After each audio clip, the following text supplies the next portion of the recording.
అబ్బా! వేరుశనక్కాయలు నా మటుకు నాకు శనక్కాయలంటే ప్రాణం లేచొస్తుంది సుమండి. శనక్కాయలు కనబడంగానే వెంటనే ఒలుచుకొని తినేస్తూ ఉంటాను. ముఖ్యంగా మన వాళ్ళు శనక్కాయల్ని ఉడకబెట్టుకుని ఆ తర్వాత వాటిని ఎండలో ఆరబెట్టుకుని తింటుంటాం. అదొక రకమైనటువంటి టేస్ట్.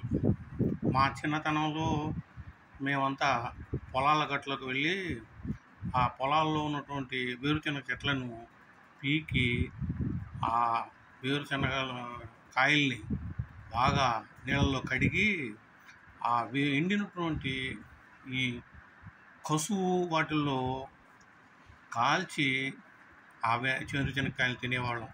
ఆ బాల్య స్మృతులు చాలా ఆనందంగా కూడా అప్పుడప్పుడు గుర్తొస్తూ ఉంటాయి. ముఖ్యంగా ఈ శనక్కాయల్ని మన ఇళ్లలో మట్టి పొయ్యిలు ఉండేటివి. ఆ మట్టి పొయ్యిల్లో ఈ శనక్కాయల్ని లోపల వేసేస్తే అవి అట్లే కుమ్ములుతాయి.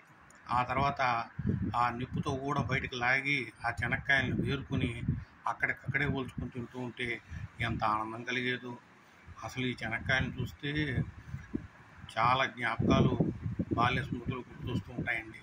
మనం బడికి వెళ్ళినప్పుడు కూడా ఆ ఇంటర్వెల్లో బయట వెళ్తే ఈ శనక్కాయ కుప్పలు పెట్టుండేవాళ్ళు.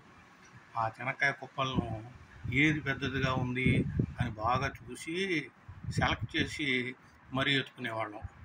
ఆ ఒక కాయ కూడా పడిపోతే కూడా దాన్ని అపురూపంగా తీసుకుని తినేవాళ్ళం. ఇవండి ఈరోజు ఈ శనక్కాయ కబుర్లు.